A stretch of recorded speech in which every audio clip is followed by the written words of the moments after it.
Hi, welcome back to my YouTube channel. ನಾನು ಗಾಯಿ Chethu. So ಇವತ್ತು ನಮ್ಮ ಪಾಪಗೆ ಇನ್ನೇನು 3 months ಕಂಪ್ಲೀಟ್ ಆಗಿ 4 ಬೀಳಕ್ಕೆ ಒಂದು 3 days ಇದೆ. ಸೊ ಹಾಗಾಗಿ ಇವತ್ತು ಕಿವಿ ಚುಚ್ಚುಸಕ್ಕೆ ಕರ್ಕೊಂಡು ಹೋಗ್ತಾ ಇದ್ದೀವಿ. ಆ್ಯಂಡ್ ಇವತ್ತು ಫಸ್ಟ್ ಶ್ರಾವಣ ಸೋಮವಾರ ಕೂಡ. ಸೊ ಇಲ್ಲಿದ್ದಾರೆ, ಆಲ್ಮೋಸ್ಟ್ ಎಲ್ಲ ರೆಡಿ ಆಗಿದ್ದಾರೆ. ಇವಾಗ ಹೋಗ್ಬೇಕು ನೋಡಿ, ತೋರಿಸ್ತಾ ಇದ್ದೀವಿ ಈಗ. ಆ್ಯಂಡ್ ಚಿರು ಸ್ಕೂಲ್ಗೆ ಹೋಗಿದ್ದಾನೆ. ಆನ್ ದ ವೇ ಹಂಗೆ ಬರ್ತಾ ಅವನ್ನ ಕರ್ಕೊಂಡು ಕೂಡ ಬರ್ತೀವಿ ನಾವು.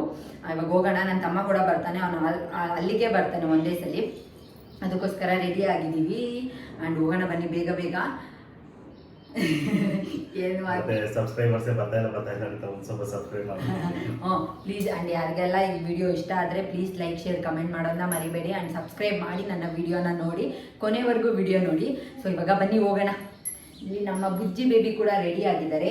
ಇವಾಗ ಇವ್ರನ್ನ ಕರ್ಕೊಂಡು ನಾವು ಹೋಗಿ ಕಿವಿ ಚುಚ್ಚಿಸ್ಬೇಕು. ಇವಾಗ ನಗ್ನಗ್ತಾ ಖುಷಿಯಾಗಿದ್ದಾನೆ, ಬರ್ತಾ ಇರ್ತಾನೇನೋ ಗೊತ್ತಿಲ್ಲ ನೋಡೋಕ್ಕೆ. ಆ್ಯಂಡ್ ಅಂದರೆ ಇವರಮ್ಮ ನಮ್ಮ ಅತ್ತೆ ಕೂಡ ಕಿವಿಗೆ ವಾಲೆ ಅವರೇ ಇಸ್ಕೊಟ್ಟಿದ್ದಾರೆ. ಇವ್ರ ಹತ್ರ ಇದೆ, ಅದನ್ನು ತೊಗೊಂಡೋಗಿ ಇವಾಗ ಚುಚ್ಚಿಸ್ಬೇಕು. ಅಲ್ಲೇ ತೋರಿಸ್ತೀವಿ. ಅಂದರೆ ನಾವು ಚುಚ್ಚಿಸ್ಬಿಟ್ಟು ಆಮೇಲೆ ಅಲ್ಲೇ ಇಲ್ಲ ದೇವಸ್ಥಾನಕ್ಕೆ, ಇವತ್ತು ಹೆಂಗಿದ್ರು ಪೂಜೆ ಎಲ್ಲ ನಡೀತಿರುತ್ತೆ, ಅಲ್ಲೇ ದೇವಸ್ಥಾನಕ್ಕೆ ಹೋಗ್ಬೇಕು. ಆ್ಯಂಡ್ ಮನೆ ದೇವಸ್ಥಾನಕ್ಕೆ ಹೋಗ್ಬೇಕು. ಹೇಗಿದ್ರು ನಾವು ಶ್ರಾವಣ ಶನಿವಾರ ಮಾಡೋದು. ನೆಕ್ಸ್ಟ್ ವೀಕಲ್ಲಿ ಇಲ್ಲ ಅದ್ರ ನೆಕ್ಸ್ಟ್ ವೀಕಲ್ಲಿ ಪಾಪನ ಒಂದೇ ಸಲ ಕರ್ಕೊಂಡು ಹೋಗೋಣ ಅಂತ ಹೇಳ್ಬಿಟ್ಟು ಇವತ್ತು ಅಲ್ಲೇ ಎಲ್ಲರ ದೇವಸ್ಥಾನಕ್ಕೆ ಹೋಗಿ ಪೂಜೆ ಗೀಜೆ ಮಾಡ್ಸ್ಕೊಂಡು ಬರೋಣ ಅಂತ ಅಂದ್ಕೊಂಡಿದ್ದೀವಿ. ಸೊ ನೋಡೋಣ ಹೇಗಾಗತ್ತೆ ಅಂತ. ಆ್ಯಂಡ್ ಬನ್ನಿ ಹೋಗೋಣ. ಇಲ್ಲ ಆಫ್ ಮಾಡಿದ್ದೀನಿ. ಓ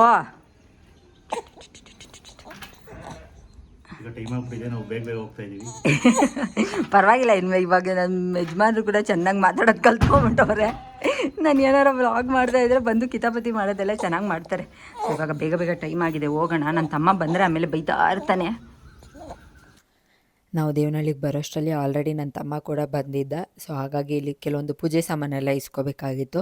ಆ್ಯಂಡ್ ದೇವಸ್ಥಾನಕ್ಕೆ ಹೋಗ್ಬೇಕಲ್ಲ, ಹಾಗಾಗಿ ಅದ್ರ ಜೊತೆಗೆ ಚುಚ್ಚುತ್ತಾರಲ್ಲ ಅವರಿಗೆ ಕೆಲವೊಂದು ಐಟಮ್ಗಳೆಲ್ಲ ಕೊಡಬೇಕು ನಾವು. ಅದನ್ನು ಕೂಡ ಇಸ್ಕೊಂಡ್ವಿ. ನೋಡಿ, ಇಲ್ಲಿ ನನ್ನ ತಮ್ಮ ಬರ್ತಿದ್ದಂಗೆ ಪಾಪನ ಇಸ್ಕೊಂಡು ಆಟ ಆಡಿಸ್ತಾ ಇದ್ದಾನೆ. ಇವಾಗ ಹೊರಟಿದ್ದೀವಿ. ಎಲ್ಲಿ ಚುಚ್ಚುತ್ತಾರೆ ಅಂತ ಗೊತ್ತಿದ್ದಿಲ್ಲ. ಒಂದು 2-3 ಕಡೆ ವಿಚಾರಿಸಿದಾಗ ಒಂದು ಜಾಗನ ಸಜೆಸ್ಟ್ ಮಾಡಿದ್ರು, ತುಂಬ ಚೆನ್ನಾಗಿ ಚುಚ್ಚುತ್ತಾರೆ ಅಂತ. ಹಾಗಾಗಿ ಅಲ್ಲಿಗೆ ಹೋದ್ವಿ. ಬಟ್ ಅಲ್ಲಿ ಹೋದ್ಮೇಲೆ ಟ್ವಿಸ್ಟ್ ಗೊತ್ತಾಗಿದ್ದು ನಮಗೆ. ಅವರು ಕಿವಿ ಚುಚ್ಚಬೇಕು ಮಗುಗೆ ಅಂತ ಹೇಳಿದ್ವಿ. ಎಷ್ಟು ತಿಂಗಳು ಅಂತ ಕೇಳಿದ್ರು. 3 months ಅಂದಿದ್ದಕ್ಕೆ ಇಲ್ಲ 3 monthsಗೆಲ್ಲ ಚುಚ್ಚಲೇಬಾರ್ದು ಹಾಗೆ ಹೀಗೆ ಅಂತ ಅಂದ್ಬಿಟ್ರು. ಸಿಕ್ಕಾಪಟ್ಟೆ ಬೇಜಾರಾಗೋಯ್ತು ನಮಗೆ, ಚುಚ್ಚೋಕ್ಕೆ ಆಗಿಲ್ಲ.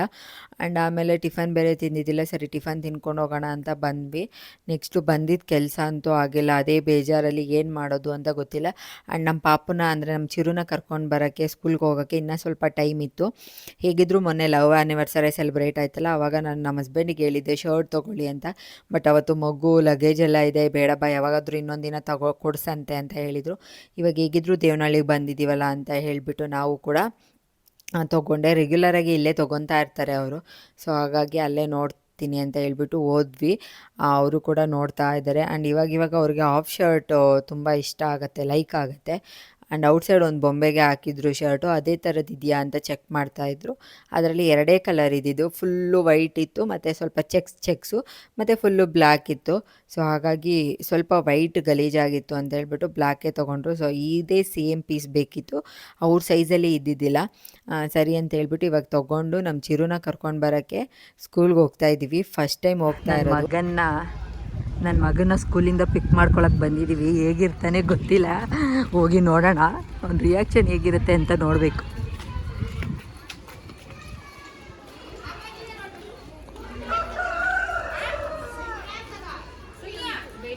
ಓಕೆ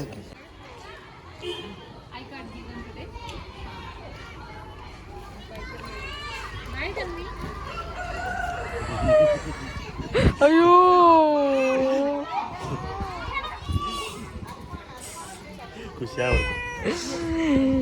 ಯಾಕೆ ಏನಿದು ಬ್ಯಾಂಡು? ಹಾಂ, ಯಾರು ಕಟ್ಟಿದ್ದು? ಮ್ಯಾಮ್ ಕಟ್ಟಿದ್ದಾ? ಯಾವ ಮ್ಯಾಮು? ಚಿರು ಮ್ಯಾಮಾ? ಸೂಪರ್ ಅಮ್ಮ.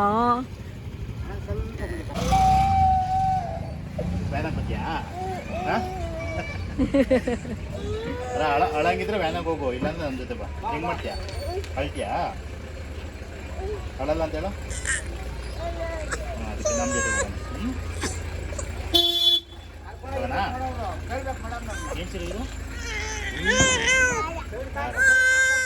ನೋಡಿದ್ರಲ್ಲ ಚಿರು ನಮ್ಮನ್ನು ಸಡನ್ನಾಗಿ ನೋಡಿ ಎಷ್ಟು ಅಳಕ್ಕೆ ಸ್ಟಾರ್ಟ್ ಮಾಡಿಬಿಟ್ಟ ಅಂತ. ಅವರು ಮ್ಯಾಮ್ ಕೂಡ ಹೇಳ್ತಾಯಿದ್ರು ಅವ್ನು ಯಾವತ್ತೂ ಸ್ಕೂಲಲ್ಲಿ ಹತ್ತಿದ್ದೇ ನೋಡಿಲ್ಲ, ಇದೇ ಫಸ್ಟ್ ಟೈಮ್ ಅಂತ.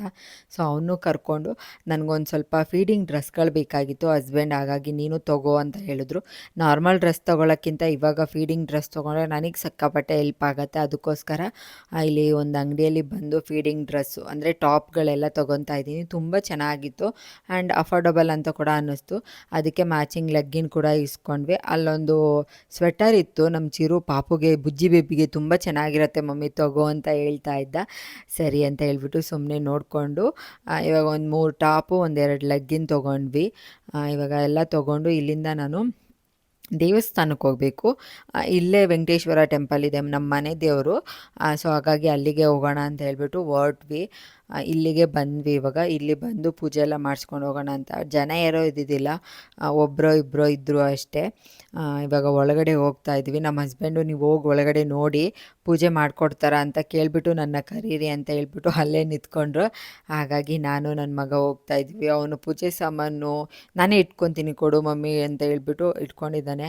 ಅವನು ಕರ್ಕೊಂಡಿದ್ದು ಅವನಿಗೆ ಸಿಕ್ಕಾಪಟ್ಟೆ ಖುಷಿ ಆಗೋಯ್ತು. ನಾವು ಬಂದಿದ್ದು ಸಡನ್ನಾಗಿ ಬಂದಿದ್ದಲ್ಲ, ಅವನಿಗೆ ಗೊತ್ತೇ ಇರಲಿಲ್ಲ ನಾವು ಬರ್ತೀವಿ ಅಂತ ಹೇಳ್ಬಿಟ್ಟು. ಆ್ಯಂಡ್ ನೋಡಿ ಕರಿತಾ ಇದ್ದಾನೆ, ಬಾ ಪೂಜೆ ಮಾಡ್ತಾರಂತೆ ಅಂತ ಹೇಳ್ಬಿಟ್ಟು. ಆ್ಯಂಡ್ ಹೋದ್ವಿ. ಪೂಜಾರಿ ಸ್ವಲ್ಪ ಏನೋ ಕೆಲಸ ಇತ್ತು. ಆ್ಯಂಡ್ ಇನ್ನೊಂದು ಖುಷಿ ವಿಚಾರ ಏನು ಅಂದರೆ ಪೂಜಾರು ಕೂಡ ನಮ್ಮೂರವರೇ, ಅಂದರೆ ಭದ್ರಾವತಿ ಶಿವಮೊಗ್ಗದ ಕಡೆಯವರು. ಆ್ಯಂಡ್ ಸುತ್ತಮುತ್ತ ತುಂಬ ಚೆನ್ನಾಗಿರೋ ಫ್ಲವರ್ಸ್ ಎಲ್ಲ ಹಾಕಿದ್ರು. ಆ್ಯಂಡ್ ಇದೊಂದು ನೋಡಿ ಎಷ್ಟು ಕ್ಯೂಟಾಗಿದೆ. ನಾನು ನೋಡಿದ್ದೀನಿ, ಬಟ್ ಇದ್ರದ್ದು ನೇಮ್ ಎಲ್ಲ ಗೊತ್ತಿಲ್ಲ, ಬಿಕಾಸ್ ನಾನು ಸೈನ್ಸ್ ಓದಿದ್ರಿಂದ ಇದೆಲ್ಲ ನೋಡಿದ್ದೀನಿ ನಾನು. ನಮ್ಮನ್ನು ಯಾವಾಗಲೂ ವರ್ಷಕ್ಕೊಂದ್ಸಲಿ JKVK ಕರ್ಕೊಂಡು ಹೋಗೋರು. ಅಲ್ಲಿ ಈ ಥರ ಪ್ಲ್ಯಾಂಟ್ಗಳೆಲ್ಲ ತುಂಬ ವೆರೈಟಿ ಪ್ಲ್ಯಾಂಟ್ಸ್ಗಳೆಲ್ಲ ಇದೆ. ಆ್ಯಂಡ್ ಹಾಗೆ ದೇವಸ್ಥಾನದ ಸುತ್ತಮುತ್ತನೂ ನೋಡ್ತಾ ಇದ್ದೆ, ತುಂಬ ವೆರೈಟಿ ಪ್ಲ್ಯಾಂಟ್ಸ್ ಎಲ್ಲ ಹಾಕಿದ್ರು. ನೆಲ್ಲಿಕಾಯಿ ಗಿಡ, ಸಂಪಿಗೆ ಗಿಡ ಅಂತೆಲ್ಲ. ಆ್ಯಂಡ್ ಸಂಪಿಗೆ ಸ್ಮೆಲ್ ಮಾತ್ರ ಎಷ್ಟು ಸಖತ್ತಾಗಿ ಬರ್ತಾಯಿತ್ತು ಅಂದರೆ, ಅಲ್ಲಿ ಹೋಗಿ ಪಕ್ಕದಲ್ಲಿ ನಿಂತ್ಕೊಂಡ್ರೆ ಸಾಕು, ಫುಲ್ ಅದೇ ಸ್ಮೆಲ್ಲು. ಆ್ಯಂಡ್ ಗಿಡ ತುಂಬ ಅದೇ ಹೂವುಗಳಿತ್ತು. ಇಲ್ಲಿ ದೇವಸ್ಥಾನದ ಹತ್ರ ಸಖತ್ತಾಗಿದೆ, ತುಂಬ ಗಿಡಗಳೆಲ್ಲ ಹಾಕಿದ್ದಾರೆ. ಇಲ್ಲಿ ನೋಡಿ ಕಾಡು ನೆಲ್ಲಿಕಾಯಿ ಎಲ್ಲ ಇತ್ತು. ಆ್ಯಂಡ್ ಎಷ್ಟು ಗಮ್ಮಂತಿದೆ, ತೋಟದ ಫುಲ್ಲು ಇದೆ ಹೂವು, ಸಖತ್ತಾಗಿದೆ ಮಾತ್ರ. ಇದು ಸಂಪಿಗೆ ಹೂವು ತುಂಬ ಚೆನ್ನಾಗಿದೆ, ಇಷ್ಟೊಂದು ಮೊಗ್ಗು ಬಿಟ್ಟಿದೆ, ಹೂವು ಎಲ್ಲ ಅರಳಿದೆ, ಸೂಪರ್ಬ್ ಆಗಿದೆ. ನನಗಂತೂ ಸಿಕ್ಕಾಪಟ್ಟೆ ಇಷ್ಟ ಆಯಿತು. ಆ್ಯಂಡ್ ಇಲ್ಲಿ ನೋಡಿ ಎಷ್ಟು ಕಾಡು ನೆಲ್ಲಿಕಾಯಿಗಳಿದೆ, ಕೈಗೆ ಸಿಗುತ್ತೆ ಅಷ್ಟು ಇದೆ. ರೆಡ್ ಆಗಿದೆ, ಕೆಲವೊಂದು ಈ ಥರ ಗ್ರೀನ್ ಕಲರ್ ಇದೆ, ತುಂಬ ಚೆನ್ನಾಗಿದೆ. ಈ ಮರದಲ್ಲಂತೂ ಫುಲ್ಲು ಇದೆ.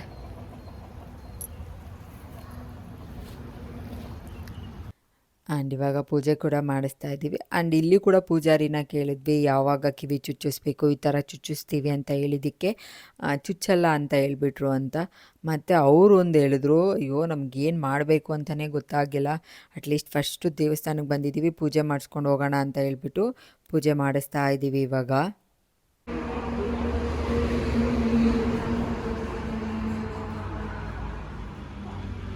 ಕ್ಲೀನಾಗಿ ಬೆಡ್ಗಳಾಗೈತ್ರಿ.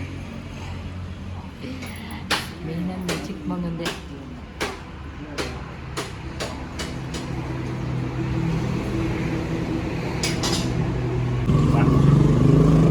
ಬಾಟ್ಲು ಹೊಡೆದಾಕಿದ್ರೆ ಅಷ್ಟೇ.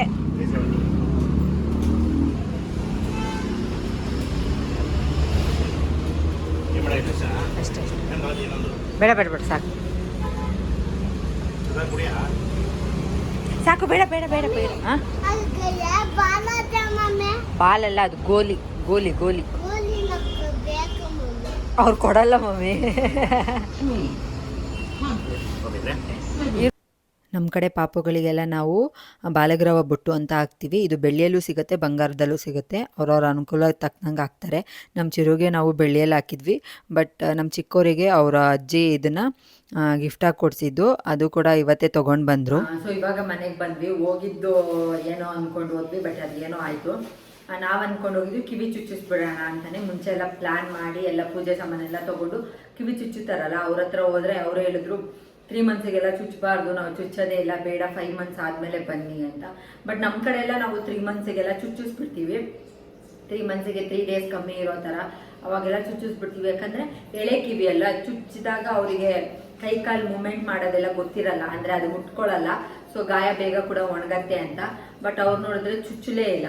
ಒಂದು 2-3 ಕಡೆ ವಿಚಾರಿಸಿದ್ವಿ, 2-3 ಕಡೆನೂ ಅವ್ರು ಹಂಗೆ ಅಂದರು ಅಂತ ಹೇಳ್ಬಿಟ್ಟು ಸುಮ್ಮನೆ ಆಗೋದ್ವಿ. ಆಮೇಲೆ ದೇವಸ್ಥಾನಕ್ಕೆ ಹೋಗಿದ್ವಲ್ಲ, ಅಲ್ಲಿ ಸ್ವಾಮೀಜಿಗಳ ಹತ್ರ ಕೇಳಿದಾಗ ಅವ್ರು ಹೇಳಿದ್ರು ನಾಮಕರಣ ಮಾಡಿದ್ಮೇಲೆ ಕಿವಿ ಚುಚ್ಚಿಸೋದು, ಮತ್ತು ಏನೇ ಇದ್ದರೂ ನಾಮಕರಣ ಮಾಡಿದ್ಮೇಲೆ ಮಾಡಬೇಕು ಅಂತ.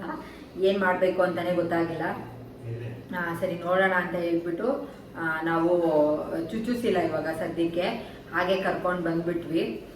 ಅಲ್ಲೇ ಸ್ವಲ್ಪ ಕೆಲವೊಂದು ಬೇರೆ ಕೆಲಸಗಳೆಲ್ಲ ಇತ್ತು, ಅದನ್ನು ಮುಗಿಸ್ಕೊಂಡು ದೇವಸ್ಥಾನಕ್ಕೆ ಹೇಗಿದ್ರು ಹೋಗಿದ್ವಲ್ಲ, ಪೂಜೆ ಸಾಮಾನೆಲ್ಲ ತೊಗೊಂಡಿದ್ವಿ, ಇನ್ನೇನು ಮಾಡೋದು ಅಂತ ಅಂದ್ಕೊಂಡು ಹೇಗಿದ್ರು ಅಂದ್ಕೊಂಡಿದ್ವಲ್ಲ ಹೋಗಬೇಕು ಅಂತ. ಸೊ ಹಾಗಾಗಿ ಪೂಜೆ ಎಲ್ಲ ಮಾಡಿಸ್ಕೊಂಡು ಇವಾಗ ಮನೆಗೆ ಬಂದಿದ್ದೀವಿ.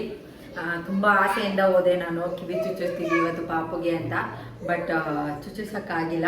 ನೋಡೋಣ ಮತ್ತೆ ಯಾವಾಗ ಚುಚ್ಚಿಸ್ಬೇಕು, ಯಾವಾಗ ಚುಚ್ಚಿಸ್ತೀವಿ ಅಂತ ಗೊತ್ತಿಲ್ಲ. ಮತ್ತು ಯಾವಾಗೆಲ್ಲ ಚುಚ್ಚಿಸ್ತೀವಿ ಅಂತ ಹೇಳಿದಾಗ ಹೇಳ್ತೀನಿ, ನೋಡೋಣ ಏನಾಗುತ್ತೆ. ಆ್ಯಂಡ್ ನೀವೆಲ್ಲ ಯಾವಾಗ ಮಕ್ಳಿಗೆ ಕಿವಿ ಚುಚ್ಚಿಸ್ತೀರಾ, ನಿಮ್ಮ ಕಡೆ ಎಲ್ಲ ಯಾವ ಮಂತಲ್ಲಿ ಇಲ್ಲ ಯಾವಾಗ ಚುಚ್ಚಿಸ್ತೀರಾ ಅಂತ ನನಗೆ ಕಮೆಂಟ್ ಮಾಡಿ. ಆ್ಯಂಡ್ ನನಗೂ ಗೊತ್ತಾಗುತ್ತೆ ಯಾವಾಗ ಅಂತ. ನಮ್ಮ ದೊಡ್ಡವನಿಗೆ 9 ಮಂತ್ಸಿಗೆ ಚುಚ್ಚಿಸಿದ್ವಿ, ಬಿಕಾಸ್ ಅವಾಗ ಕರೋನಾ ಟೈಮ್ ಇತ್ತು. ನಮಗೆ 3 ಮಂತ್ಸಲ್ಲಿ 5 ಮಂತ್ಸಲ್ಲೆಲ್ಲ ಚುಚ್ಚಿಸೋಕ್ಕಾಗಿಲ್ಲ, ಅಂದರೆ ಹೊರಗಡೆ ಎಲ್ಲ ಹೋಗಂಗಿದ್ದಿಲ್ಲ, ಶಾಪ್ ಎಲ್ಲ ಓಪನ್ ಇದ್ದಿದ್ದಿಲ್ಲ ಅಂತ ಚುಚ್ಚಿಸಿಲ್ಲ. ಬಟ್ ಈ ಸಲ ಅವ್ರು ಹಂಗೆ ಅಂದ್ಬಿಟ್ರು, ಏನು ಮಾಡೋದು ಅಂತ ಗೊತ್ತಾಗಿಲ್ಲ. ಆ್ಯಂಡ್ ನೀವೆಲ್ಲ ಹೇಗೆ ಯಾವ ಮಂತಲ್ಲಿ ಚುಚ್ಚಿಸ್ತೀರಾ ಅಂತ ಕಮೆಂಟ್ ಮಾಡಿ. ಆ್ಯಂಡ್ ನನಗೂ ಒಂದು ಕ್ಲಾರಿಟಿ ಸಿಗುತ್ತೆ ಯಾವಾಗ ಚುಚ್ಚಿಸ್ಬೇಕು ಅಂತ.